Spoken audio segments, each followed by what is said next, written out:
This speech hopefully won't be quite as emotional, but it'll hopefully be worth remembering. First off, I want to start off before I get going on the speech and actually just thank a few people here. I want to thank the Rowleys for really spearheading the conference here, because I think this has been a fantastic event. So.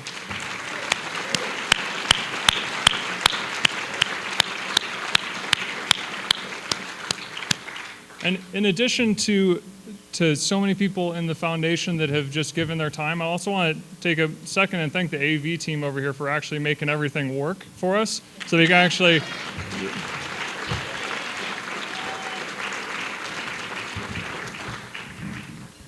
So with that said, the one other thing I would like to say is I want everybody to give themselves a hand, because with the Team CHM t-shirts that we were doing, we came with 170 t-shirts. I was expecting to give away about 30 of them. We're going home with 10 of them. So with the pledges that we got for people to do fundraisers based on those shirts, we have pledges for people to raise at least $25,000 this year. So.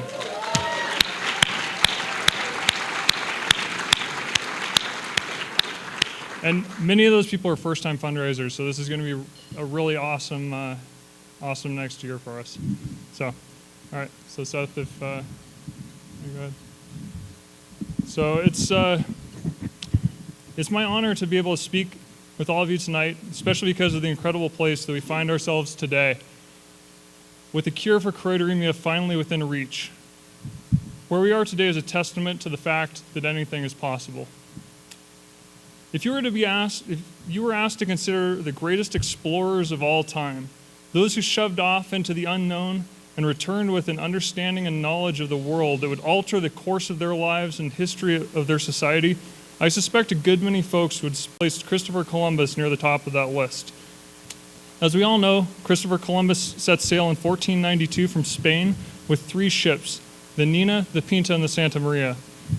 The fleet, with more than 2 months at sea and over 3,000 miles of sailing, the fleet landed in the New World. Their journey into the unknown was unprecedented in Europe at the time and has earned Columbus a prominent place in world history.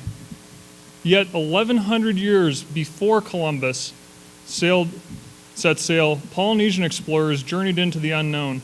They discovered Hawaii, the most isolated island chain in the world. They journeyed 2,500 miles, nearly as far as Columbus did over 1,000 years later. But the Polynesians' journey wouldn't end with them bumping broadside into a continent. They would end with settling the most astonishingly remote group of islands smack in the middle of the most vast ocean on the planet.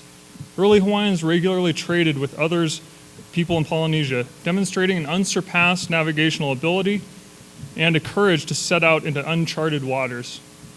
This small group changed the world, and they did so long before the major institutions and powers of Europe could ever dream of exploration of that magnitude. These early Hawaiians believed that anything was possible, and they proved it. I was raised in Hawaii and have always loved the outdoors. At some point, my parents began to notice I was having trouble seeing at night. After a fateful trip to the optometrist, we were told that I had RP, a diagnosis that was later changed to be choroideremia. The fact that I had an inherited genetic disorder came out of the blue because I come from a large extended family with no history of vision problems. My mom is one of 13. She has 4 brothers and 8 sisters, and I have 27 cousins on that side of my family. So when I was diagnosed, we proceeded with testing the rest of my extended family, but discovered, fortunately, that my CHM was a mutation, and so no one else in my family had the condition. Throughout my youth and my teenage years, CHM didn't slow me down, but I knew that eventually it would greatly impact my life. Early on, I knew that I didn't have the capacity to be a great scientist, and would thus never be in a position to contribute to the discovery of a cure for CHM in the lab. But at my lifelong passion for entrepreneurship, I hoped that one day I'd be able to start a business that could help to fund the scientists that did have the ability to find a cure. In 2001, I was living the life of a surf bum in Central America, having graduated from college earlier that year. My dad came down to visit me in Costa Rica, and we planned a surf trip to a place called Malpais when Hurricane Michelle hit, and our plans were literally washed out. Trying to make the best of a bad situation, we decided to head to the Monteverde cloud forest up in the mountains. It was there in Monteverde that we experienced our first zip line tour. And immediately we knew that this business would be a hit back in Hawaii. So we began planning and building the business, eventually opening in 2002 as the United States' first commercial zip line tour. In our first month, we took a whopping 6 paying guests. But we knew that people would love it if they could just try it out. And over the months and years that followed, the business consistently grew. And as it did, the zipline industry itself began to develop. Today, there's over 400 zipline operators in the United States, and we're fortunate to have 4 different locations across Hawaii. In 2005, I was guiding at one of our tours, and I met a breathtakingly beautiful Maui girl named Cheryl, who I fell in love with on the spot. And that photo up there is actually me catching Cheryl on one of our lines on the first tour where we met. When we decided to get married, it was Cheryl's idea to forego a traditional wedding registry and instead to ask our guests to make a donation to the Choroideremia Research Foundation. Her generosity on her wedding day raised more than $10,000 for the foundation. As part of the Choroideremia Research Foundation, we count ourselves as incredibly lucky to be surrounded by so many inspirational and generous individuals. Jason McKinney started the CHM list back in I got 98 here, but I think it's actually earlier. And through it, connected CHMers from around the world for the first time. It was through these connections made on that listserv that the Choroideremia Research Foundation was started. John Oster, as we've just heard, was our first president, and the Oster Family launched Oktoberfest in 2004 and showed that you could have an unforgettable party and an incredible fundraiser at the same time.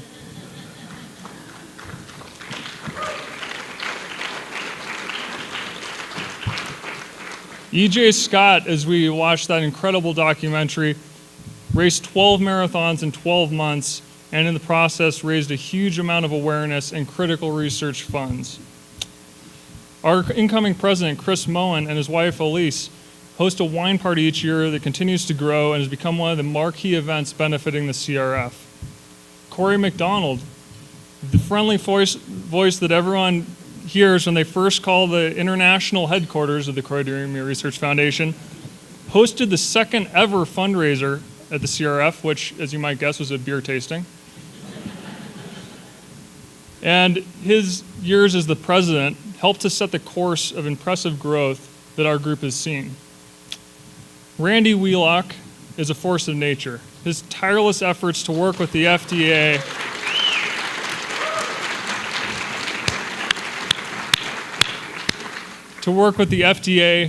and researchers is helping to collapse the timeline that it will take to get treatments for CHM approved and available. 1 second more is too long for Randy. Jeff Benelli has flown past competition and marathon performances that as a runner, I can only stand back in awe at. And what he's looking to do this year with his 4 marathons is absolutely incredible. Lisa and Rob Volker have taken their fundraising to the lanes, hosting an awesome bowling event that raised thousands of dollars for the foundation. The Devoe Family amazes me at every turn with incredible fundraisers and unique approaches to bringing excitement to each event. And Nick Tuftnell and a few other brave individuals have blazed the trail for us, becoming the first individuals ever to take part in a gene therapy trial to treat CHM. These individuals and so many others in our foundation know that, in the words of Roger Crawford, being challenged in life is inevitable, being defeated is optional. For we now find ourselves at a crossroad. When Cory MacDonald was first diagnosed with choroideremia, his doctor told his mom, when he gets old enough to understand, tell him he's going blind, never drive, never get married, never have children. A diagnosis for CHM has always been a promise of a life filled with difficulty, with sorrow, and with darkness. But in times of difficulty, true courage and strength shine through. And Cory, along with so many others in attendance tonight, are a testament to that. Teddy Roosevelt said, "Nothing in the world is worth having or worth doing unless it means effort, pain, difficulty. I have never in my life envied a human being who led an easy life. I have envied a great many people who led difficult lives and led them well." It is those remarkable individuals who have brought us to where we are today. And we have been blessed not only with tenacity as a group, but also the amazing support of some of the most brilliant researchers on earth who have taken a special interest in ending blindness caused by CHM. Today, there are people who have already been treated with the first ever gene therapy for choroideremia. Gone are the days without hope. We are now within reach of a cure for choroideremia. We are right now bringing about a future where choroideremia will cease to exist. I always wanted to change the world, and choroideremia has given us all that opportunity. I'm the first person in my family to have choroideremia, and I'm telling you here today that I'll be the last.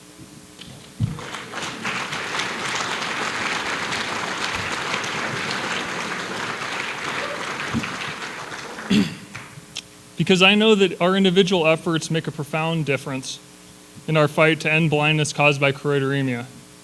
For every day that passes can be marked by the loss of more vision. Although a cure is on the horizon, I know that through our efforts we can bring it forth sooner.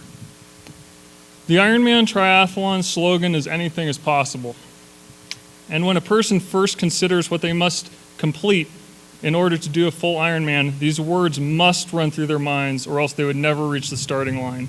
Because every part of your body and the sane parts of your mind say you're crazy and it's impossible. An Ironman Triathlon begins with a 2.4-mile open water swim. Upon exiting the water, racers immediately jump on their bikes and are off on a 112-mile bike ride. As soon as the 112-mile bike leg is done, it's time to do a marathon, 26.2 miles on foot. All total, an Ironman is 140.6 miles of human-powered racing. You have 17 hours to get to the finish line, and many people don't make it. When I was a kid, I was in awe of Ironman athletes, and I set for myself a lifelong goal of someday completing a half Ironman, since I believed a full Ironman was simply beyond my ability as a mere mortal. Over the years, I eventually came to believe that even half Ironman was beyond my capabilities. Then in 2012, my wife Cheryl and I met Jody McLaughlin, who is a triathlete and CHM carrier from Alaska. Jody invited us to do our first triathlon last year, the 2013 Lava Man, a much shorter Olympic distance triathlon, where racers cover about 32 total miles throughout the event. We decided to do the race as a fundraiser for the Choroideremia Research Foundation and surprised ourselves, raising $27,000 at the event. Jody then mentioned the unthinkable. She was planning to tackle her first Ironman in November 2014. Coming off the success of the Lava Man race, I foolishly thought about racing the Ironman as well. In order to test the feasibility of this insane notion, Jody, Cheryl, and I traveled to Austin, Texas in October 2013, where Jody and I raced in the Austin Half Ironman, a 70.3 mile long event. This distance had been a childhood dream of mine and a lifelong goal, and it kicked my butt.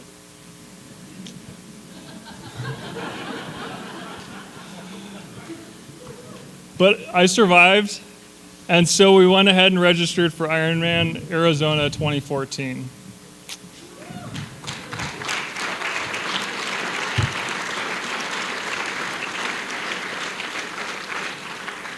Although the race doesn't take place until November, we began training in January, needing a full 11 months of focused training to reach the level of fitness required to take on the event. It's a race that takes everything you have, both physically and mentally, to make it to the finish line. The swim begins with more than 3,000 people kicking, swimming, and punching their way through 2.4 miles of water. It's not a leisurely swim, it's survival. From there, you face a bike leg that by itself would be considered a long day on the Tour de France. When excuse me. Then the day is finished off with a full marathon. It's a race that I could never think of doing without the unconditional love and support of my wife, my family, and my friends. It is a race that I would never do if it were not for the cause which we're racing for. In order to beat choroideremia, I will be willing to push my body beyond its limits, and in doing so, I hope to raise awareness and funds that will expedite a cure for choroideremia. We're a small group, and CHM is a rare disease, but like the early Polynesians who set sail into uncharted waters have shown us, it is often the small, courageous few who set the course and make the discoveries that change the world. Today, I tell you, we are changing the world. We're making a future brighter. We're making the future a brighter place for tens of thousands of individuals and families around the globe. It's our job to step up to the challenge, to support the research that will end blindness, and through our small but powerful group, prove that anything is possible.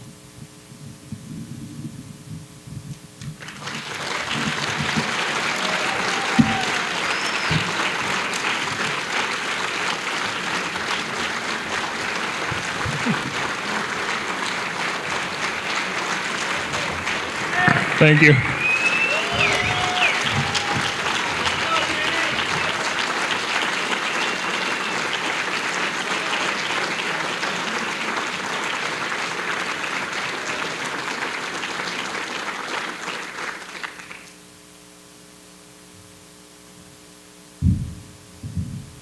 What an inspirational guy.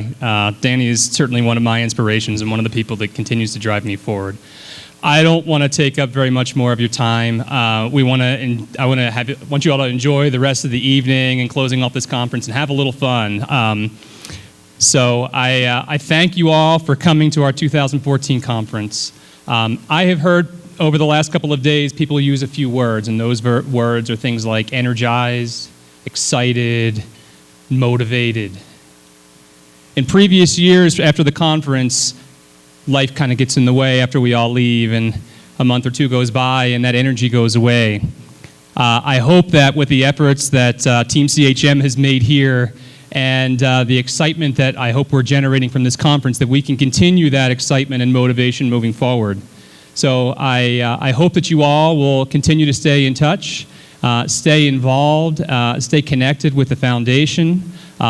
We mentioned some of the ways that you can help over the last couple of days and help the foundation move forward, like our biobank efforts, our patient registry, getting yourself genotyped, and certainly fundraising falls into that role. So I believe, as I mentioned yesterday morning, and I hope that you all are coming to the same conclusion, that we together as the community of choroideremia patients can treat this disease and can find a cure so that the future does not face the same issues that we face today. So I hope you all enjoy the rest of the night. Again, thank you for coming from all around the country and across the world. And I look forward to having a little bit of fun with you in the next couple of hours. Thank you.